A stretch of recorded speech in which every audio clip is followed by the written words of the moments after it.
Bonjour à tous et bienvenue au webinaire du nouveau continent de l'apprentissage mobile. Je suis Maria Van Vlodrop, General Manager de Fairpoint Systems Europe, et je suis accompagnée de Michel Diaz, directeur associé chez Fairfort, qui nous présentera son livre blanc sur les nouvelles technologies de la formation mobile. Nous avons souhaité organiser ce webinaire car la formation évolue. En effet, la formation mobile, c'est l'avenir. C'est une réalité fondée sur le développement spectaculaire du marché des appareils mobiles. Ce développement de nouvelles attentes de formation de la part des salariés et autant de nouveaux défis à relever pour les RH et les responsables de formation et développement en entreprise. Les informations évoluent de plus en plus vite. Les employés devront s'adapter pour suivre le rythme et acquérir les connaissances dont ils ont besoin pour être performants.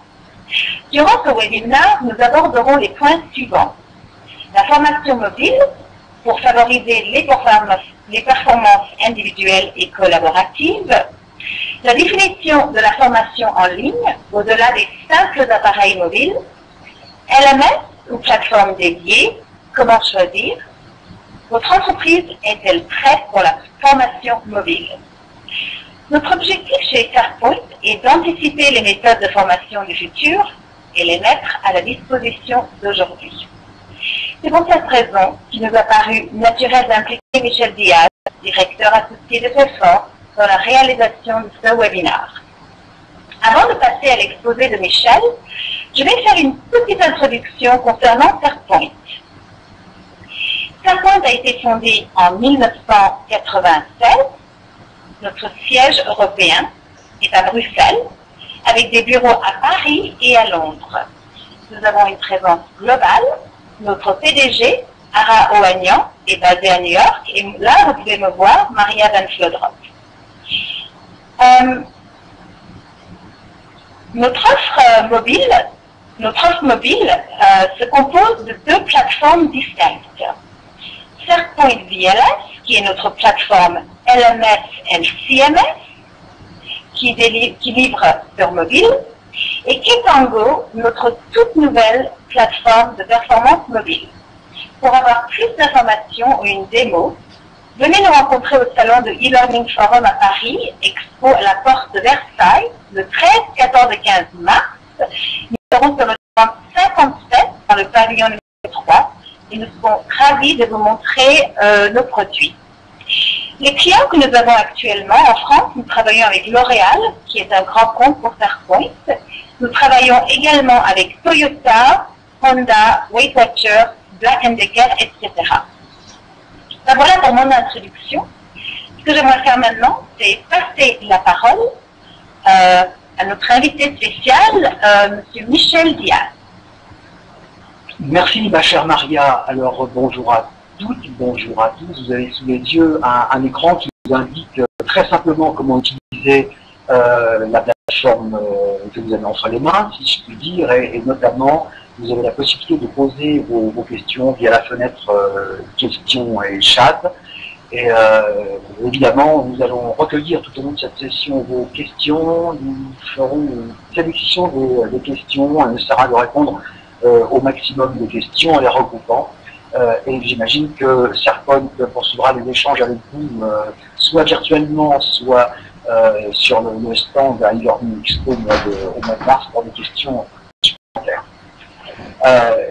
Alors, très rapidement, je vais vous présenter Fairfort, mais je ne vais pas insister trop là-dessus. C'est donc le premier cabinet indépendant d'études et de conseil e-learning sur le marché français, l'un des leaders européens. Il a été fondé par Aude de Lacherie, qui d'ailleurs présente dans cette salle. Bonjour Aude. Je signale qu'elle est directrice de l'étude de benchmark LMS Fairfort, qui fait autorité sur le marché français, puisqu'elle passe à la radiographie les principales plateformes. Bien entendu, Fairpoint appartient à ce panel. Et notre métier, c'est donc d'accompagner les entreprises et les organismes de formation dans l'élaboration de leur stratégie et de leur gouvernance e-learning à travers ce que nous appelons, nous, un livrable qui est le schéma directeur e-learning. Et on va parler là, dans ce webinaire, du schéma directeur, non pas e-learning, mais mobile learning, parce que tout ce qu'on a dit sur ce premier schéma directeur e-learning peut être appliqué sur le périmètre spécifique du mobile learning. Alors, les points qui vont être traités sont les suivants. Déjà, j'aimerais qu'on pose quelques définitions, notamment de ce qu'on appelle le mobile learning, hein, apprentissage mobile en français, et qu'on notera m-learning, parce que c'est aussi une utilisation très fréquente, notamment dans le monde anglo-saxon, qui a le mérite de la concision. On montrera quels sont les facteurs de développement du mobile learning, hein, qui sont à la fois des facteurs exogènes à l'entreprise, notamment liés à la croissance faramineuse du marché des terminaux mobiles, et aussi évidemment à des demandes de formation qui aujourd'hui, les responsables de formation sont les premiers à le savoir, sont mal couvertes par les solutions existantes, y compris d'ailleurs les dispositifs d'e-learning. Du coup, on regardera un petit peu à quel type de besoin de formation le mobile learning est susceptible de répondre. Et puis, on traitera deux points qui sont deux des domaines du schéma directeur mobile learning. Il y en a d'autres, évidemment, mais ce sont des points clés, on ne pouvait pas tout traiter. Et donc, notamment la question du contenu et la question de la plateforme Savadoo. Donc, on va peut-être commencer par poser quelques mobile learning et tout simplement hasarder, si je puis dire, une définition de ce que c'est parce qu'on va la justifier. On pourrait considérer que le mobile learning, c'est au fond l'usage des terminaux mobiles pour se former n'importe quand. Voilà, c'est une définition qui est extrêmement synthétique, concise, mais qui pose.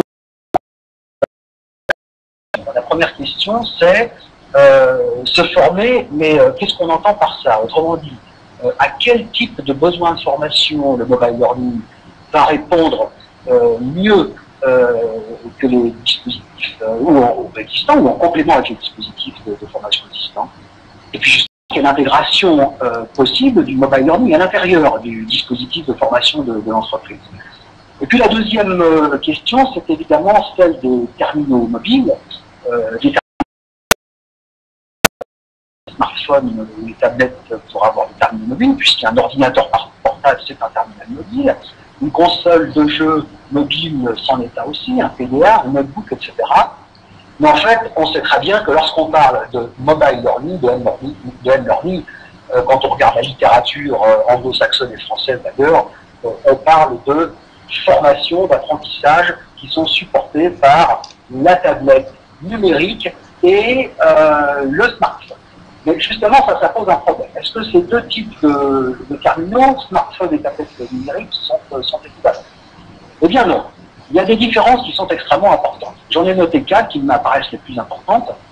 Vous avez déjà la taille de l'écran, l'encombrement, le temps de connexion, exemple